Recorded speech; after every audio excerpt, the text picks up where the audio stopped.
ধাপে ধাপে শিক্ষা প্রতিষ্ঠান খুলতে চাই। শিক্ষামন্ত্রীর কোটা সংস্কার আন্দোলনকে ঘিরে সহিংসতা কারণে বন্ধ থাকা দেশের শিক্ষা প্রতিষ্ঠানগুলো ধাপে ধাপে খুলতে চান বলে জানিয়েছেন শিক্ষামন্ত্রীর মহিবুল হাসান চৌধুরী।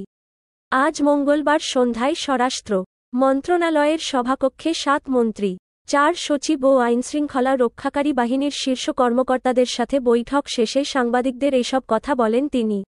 প্রথমে স্বরাষ্ট্রমন্ত্রী আসাদুজ্জামান খান বলেন, শিক্ষামন্ত্রীর এখন সিদ্ধান্ত নেবেন কবে থেকে প্রাথমিক বিদ্যালয় খুলবেন, কবে থেকে মাধ্যমিক স্কুলগুলো খুলবেন, কবে থেকে কলেজ এবং বিশ্ববিদ্যালয়গুলো খুলবেন।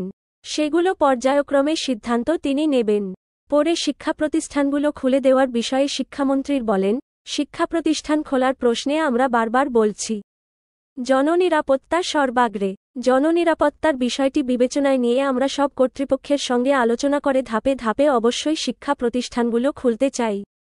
তিনি বলেন, প্রাথমিক শিক্ষার জন্য যে বিদ্যালয়গুলো আছে, পরবর্তীতে মাধ্যমিক শিক্ষা প্রতিষ্ঠানগুলো নিরাপত্তার ঝুঁকি নিরূপণের মাধ্যমে খুলে দেওয়ার বিষয়টি নির্ধারণ করা হবে। নিরাপত্তার ঝুঁকি নির্ধারণ আমরা প্রতিদিন করছি। সেগুলো বিবেচনায় নিয়েই যথাসময়ে সেটা জানিয়ে দেব। শিক্ষা প্রতিষ্ঠান খোলার কোনো সময় বলবেন কি না এ বিষয়ে তিনি বলেন, নিরাপত্তা ঝুঁকি যদি কমে, তখন আপনারা জানতে পারবেন কখন খোলা হবে। শিক্ষামন্ত্রীর বলেন, যারা নিরপরাধ শিক্ষার্থী, যারা শান্তিপূর্ণভাবে এই আন্দোলনে অংশগ্রহণ করেছে, তারা কেউ যাতে কোন ধরনের হয়রানি, প্রশাসনিক কোন হয়রানি বা আইনগত কোনো জটিলতায় না পড়ে, এজন্য আমরা ঘোষণা দিয়েছি। কোন শিক্ষার্থী বা তাদের অভিভাবক যদি মনে করেন তারা নিরপরাধ, সেক্ষেত্রে তারা অবশ্যই সেটা আমাদের সঙ্গে যোগাযোগ করতে পারেন।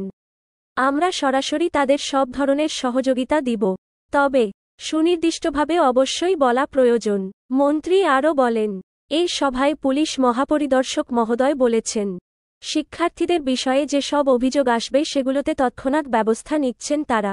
এক্ষেত্রে অভিভাবকদের শিক্ষার্থীদের যেখানে নেওয়া হয়েছে বা জিজ্ঞাসাবাদের জন্য নেওয়া হয়, সেখানে তারা সঠিক তথ্য দেবেন।